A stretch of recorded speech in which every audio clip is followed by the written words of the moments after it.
Bonjour chers confrères, chers amis thérapeutes. Alors aujourd'hui j'aimerais bien répondre à cette question.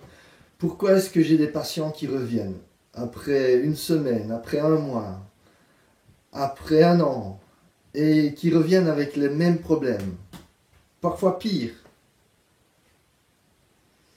Parfois ces problèmes ont muté aussi. Comment est-ce que c'est possible ? Comment est-ce que c'est possible alors que je m'applique ? Alors que je suis les techniques ? Alors que d'autres amis thérapeutes n'ont pas ce cas.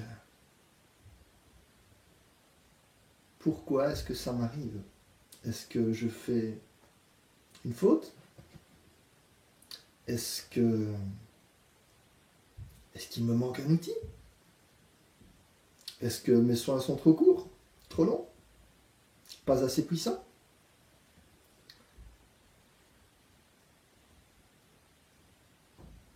Etc. Alors la réponse est, si les personnes reviennent avec les mêmes problèmes, voire avec d'autres problèmes mais similaires, ou qu'ils reviennent constamment avec des problèmes, c'est peut-être parce que vous n'avez pas traité l'origine du problème.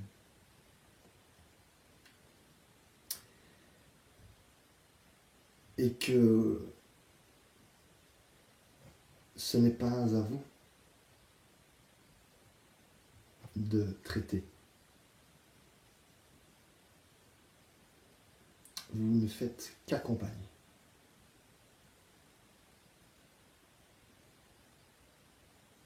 Il est important de comprendre que le travail doit être partagé.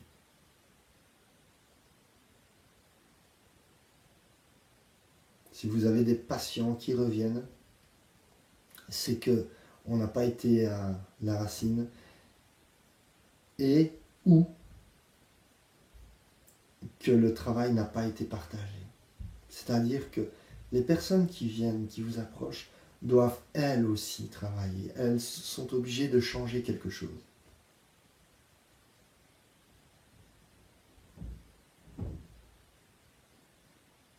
Prenons une mauvaise herbe. Si vous n'arrachez que le dessus de cette mauvaise herbe, elle va repousser. Si vous allez à la racine et que vous prenez bien toute la racine, elle ne va pas repousser. C'est pour cela qu'il est très important d'aller à l'origine. Travailler sur le passé. Une fois que le passé est guéri complètement, on peut s'occuper du présent. Cela peut prendre beaucoup de temps parfois. Alors, qu'est-ce que j'appelle, moi, le travail partagé ? Le travail partagé, c'est le thérapeute, lui,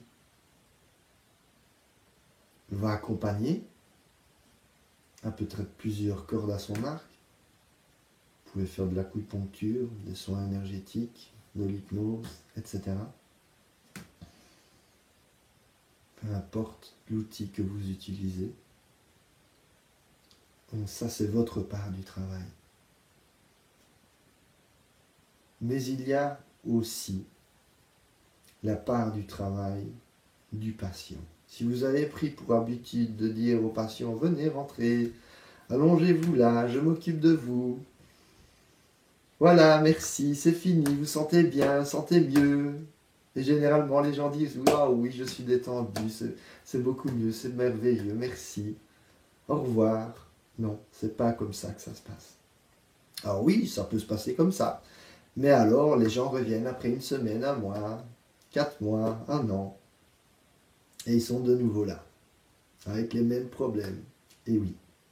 Pourquoi ? Parce que le travail n'est pas partagé. Imaginez, vous, que vous êtes un magicien. Une personne arrive une personne en surpoids. Elle arrive, elle vous dit, oh magicien, est-ce que vous pouvez faire en sorte que je perds tout mon surpoids? Le magicien dit, oui, viens, allonge-toi. Il fait ce qu'il a à faire. Et la personne dit, oh formidable, merci. Et le magicien dit, voilà, tu vas voir. D'ici 2-3 semaines, tu auras perdu tout ton surpoids. Et la personne, oh super, merci. Elle ressort. Et elle continue sa vie. Elle la continue comme avant. C'est ça le problème. Aucun changement alimentaire. Aucun changement dans la manière dont elle va s'alimenter.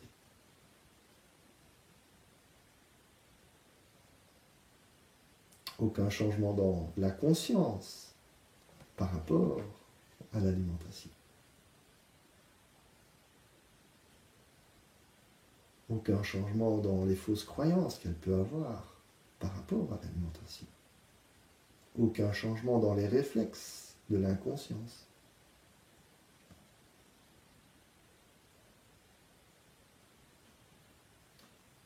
Il est très important que dès que votre patient se présente la première fois à vous, il s'engage, vous l'invitiez à s'engager, à faire sa part du travail.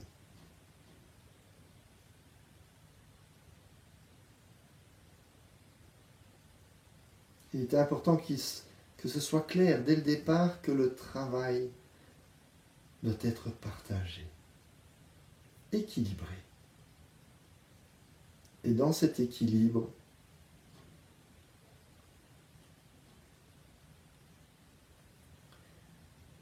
il faut que tous les partis participent. Vous, en tant qu'accompagnateur, et l'autre personne, en tant qu'être en évolution.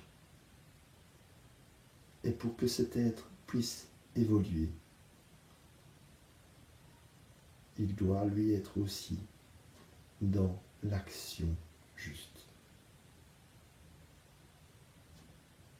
Et vous allez pouvoir accompagner cette personne afin qu'elle s'éveille,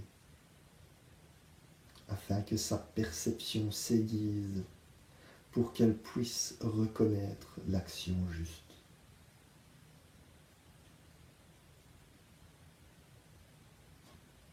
Autre chose qui peut vous aider, c'est d'avoir un assistant. Ayez un assistant avec vous. Et quand je parle d'assistant, je ne parle pas spécialement d'une personne qui est là physiquement. Alors il y a tout un tas d'assistants qu'on peut avoir et qui peuvent vous aider à suivre vos patients, à être près d'eux continuellement,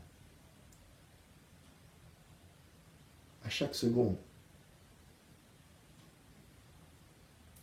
Moi, je vais vous parler d'un assistant matériellement, là, qui est un livre. J'en ai déjà parlé dans une autre de mes vidéos. Et cet assistant s'appelle Le Livre du Bonheur, de Marcel Leclerc. Ce livre est ma Bible de chevet. Ce livre, dans une certaine époque, m'a aidé moi, a été mon thérapeute et m'a aidé à accéder au bonheur. Et aujourd'hui, ce livre est devenu mon assistant. Les patients, les personnes plutôt, qui viennent me voir, je leur recommande tous d'acquérir ce livre. De cette manière, j'ai mon assistant qui est là tous les jours et je les invite à lire une histoire chaque jour. Cela va leur permettre d'évoluer d'être plus conscients, d'aiguiser leur conscience, leur perception, d'apprendre qui ils sont, de rester continuellement, quotidiennement dans cette énergie.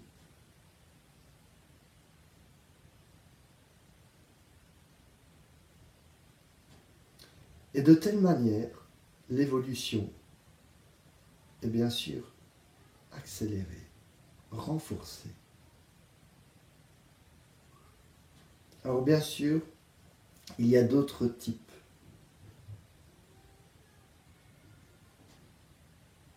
d'aide que l'on peut avoir. Et j'en parlerai dans une autre vidéo. Donc je vous prie, si vous êtes dans ce cas, d'avoir des gens qui reviennent régulièrement avec les mêmes problèmes. Posez-vous cette question.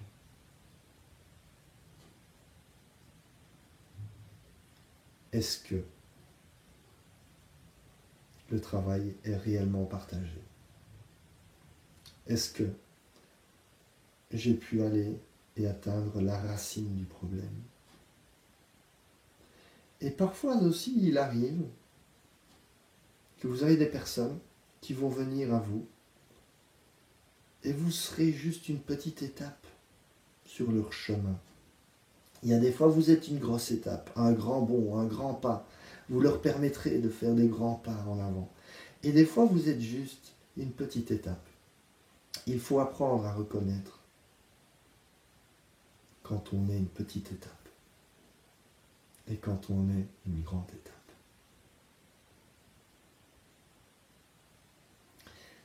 J'ai, à travers mes voyages, et ces nombreuses personnes que j'ai pu rencontrer dans différents stages, pu m'apercevoir et me rendre compte d'une chose. À chaque fois que j'ai rencontré des gens dans des stages, je leur ai posé la question, pourquoi est-ce que vous êtes ici? Et j'ai pu découvrir que 95%, à 90% des personnes qui sont présentes dans ces stages, y sont parce qu'elles ont souffert énormément, à travers une maladie, des problèmes divers. Et la technique qu'ils viennent apprendre dans ce stage les a sauvés, ou les a fortement aidés. Et donc, dans leur compassion, ils veulent apprendre cette technique pour pouvoir la partager avec d'autres personnes qui sont encore dans ce cas, dans le cas dans lequel ils sont. La chose extraordinaire que j'ai pu découvrir à travers cette question et surtout les réponses que j'ai reçues, c'est que une personne qui souffre de la maladie X va d'abord essayer de la guérir, bien sûr, avec tout ce qui est reconnu. La médecine officielle reconnue, diplômée, les médecins, les spécialistes. Et si elle ne trouve pas de satisfaction, ce qui est généralement le cas, elle va continuer sa recherche. Et elle va aller dans les médecines alternatives, les techniques alternatives. Et là, elle va commencer par la technique du bobo. Et le bobo ne l'est pas vraiment. Et puis elle va faire le chocho. Le chocho ne l'est pas vraiment. Et puis elle tombe sur le zozo. Et le zozo, waouh, miracle, je suis guéri, je vais mieux. Et je veux apprendre cela pour le partager avec d'autres. Maintenant, d'autres ont aussi la même maladie X. Et eux, ils vont commencer par le zozo. Ah, le zozo ne fonctionne pas. Ils vont passer par le chocho. Le chocho ne fonctionne pas. Et ils tombent sur le lolo, et le lolo fonctionne. D'autres encore, même cas de figure, même maladie X, Commence par le lolo, le chocho, etc. Ça ne fonctionne pas et ils vont tomber sur autre chose et ça va fonctionner. Voilà. Ce que je veux partager à travers cette expérience que j'ai eue, c'est que toutes les techniques peuvent fonctionner. Toutes les techniques ont un impact. Ce n'est pas parce que Lolo ne leur semblait ne pas avoir fonctionné que rien ne s'est produit. Il s'est produit quelque chose. Dès qu'il y a une action, il y a une réaction. Seulement cette réaction n'est pas toujours perceptible. Et parfois, nous ne sommes qu'une petite étape. Nous ne faisons avancer la chose peut-être que d'1 millimètre. Mais ce millimètre est essentiel. Ce millimètre fait partie de l'intégralité de la réalisation de la guérison. Sans ce millimètre, la prochaine étape n'est pas possible. Donc ce petit millimètre a toute son importance. Ayez beaucoup de gratitude envers ce millimètre. Ayez beaucoup de gratitude si vous êtes ce millimètre, si grâce à vous ce millimètre est possible. Il a autant d'importance que tout ce qui va suivre après.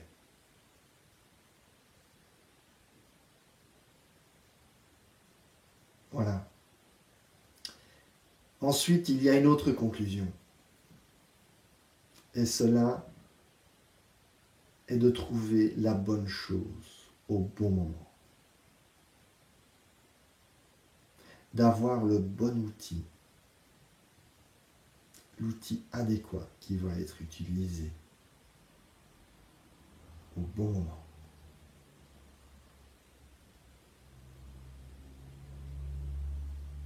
Si vous êtes refroidi, vous avez un rhume, je ne vais pas vous enfermer dans un congélateur. Je vais vous réchauffer au bord d'un feu.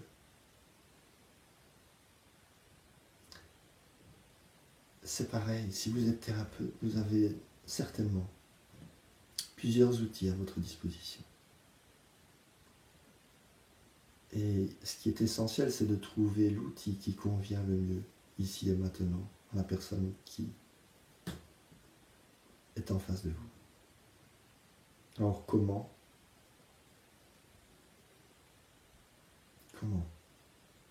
trouver le bon outil? Par résonance et par la présence. Uniquement par la présence d'ailleurs. La présence à ce qui se passe à l'intérieur de vous.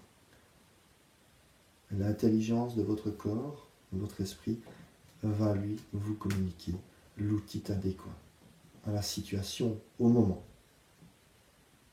Parce que vous pouvez avoir des cas de figure qui vont se répéter, qui se ressemblent, et là, il est important de laisser votre ego de côté. Parce que votre ego va vous dire, ah, tu vois, celui-là, lui, c'est le même cas que l'autre, là, il y a une semaine. C'est la même histoire, le même problème. Donc, on va utiliser le même outil. Non. Pas nécessairement. Peut-être, mais pas nécessairement. Donc,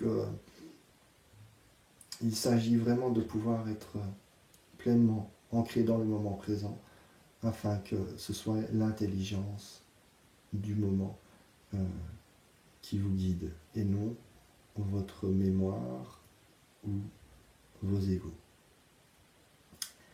Merci pour votre écoute. Je vous souhaite une excellente expérimentation.